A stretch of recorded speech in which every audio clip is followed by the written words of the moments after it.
السلام علیکم ورحمۃ اللہ وبرکاتہ۔ جو احباب میری اس ویڈیو کو پہلی دفعہ دیکھ رہے ہیں یا جو اکثر میری ویڈیوز دیکھتے رہتے ہیں، تمام کی خدمت میں میرا سلام عرض ہے۔ آپ جواب میں وعلیکم السلام ورحمۃ اللہ وبرکاتہ کہہ دیجئے۔ آج کا وظیفہ، آج کا عمل ان احباب کے لیے، ان لوگوں کے لیے کہ جو اکثر گھر میں بیٹھے ہوتے ہیں تو بیٹھے بیٹھے ان کے کپڑوں میں سوراخ لگ جاتے ہیں، کٹ سے پڑ جاتے ہیں۔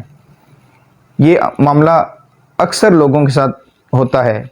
بعض ٹائم انہوں نے اگر کپڑے پہنے ہوتے ہیں تو اس وقت کٹ لگتے ہیں، لیکن اکثر جب انہوں نے یہ کپڑے رکھے ہوتے ہیں تو ان میں کٹ لگ جاتے ہیں۔ اس کا کیا مطلب ہوتا ہے؟ بہت سارے احباب کو اس کا آپ کو صحیح اندازہ نہیں ہوتا کہ یہ کس وجہ سے کٹ پڑے ہیں۔ تو ضروری نہیں ہے کہ یہ کٹ جو ہے نا ہمیشہ کسی روحانی مسئلے کی وجہ سے ہی ہوں۔ یہ قدرتی بھی مطلب ایسی چیزیں ہو جاتی ہیں کہ کپڑا نازک ہو، کمزور ہو تو وہ پھٹ جاتا ہے، لیکن ہم اس کو کچھ اور ہی ہمارے ذہن میں چل رہا ہوتا ہے۔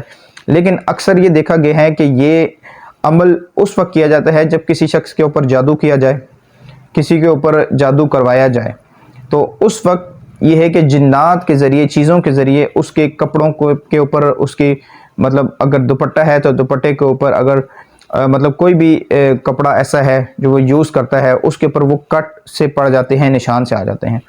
اب ہوتا یہ ہے کہ اگر اسی کپڑے کو جس کے اوپر کٹ لگے ہوئے ہیں اگر ہم پہنتے ہیں تو یہ ہے کہ ہماری میڈیکل طور پر کچھ ہمارے معاملات ہمیں ہونا شروع ہو جاتے ہیں، ہم ڈسٹرب ہو جاتے ہیں، بیماری کا ہمارے اندر سستی آ جاتی، کاہلی آ جاتی ہے، کیونکہ وہ بد اثر اس کے اندر آ چکے ہوتے ہیں۔ جب ہم اس کپڑے کو یوز کرتے ہیں تو اس سے یہ ہے کہ ہمارے معاملات اندرونی ڈسٹرب ہو جاتے ہیں، میڈیکلی طور پر ہمیں معاملات کا سامنا کرنا پڑ جاتا ہے۔ تو ایسے احباب کے لیے گزارش ہے کہ اگر وہ دیکھیں کہ ان کے کپڑوں میں اس طرح کٹ لگے ہوں تو کپڑے کو دھو کر استعمال کریں، تو انشاءاللہ عز و جل ان کو اس کا کوئی ری ایکشن نہیں آئے گا۔ لیکن اگر وہ اسی طرح یوز کرتے ہیں تو ان کو چاہیے کہ وہ اس سے پرہیز کریں۔ اس طرح طریقے سے اگر کپڑا یوز کریں گے تو وہ جو جادو کا عمل ہے، جو اثر ہے، وہ آپ کے اندر پھر منتقل ہوگا، تو اس سے آپ کے معاملات مزید خراب ہوں گے۔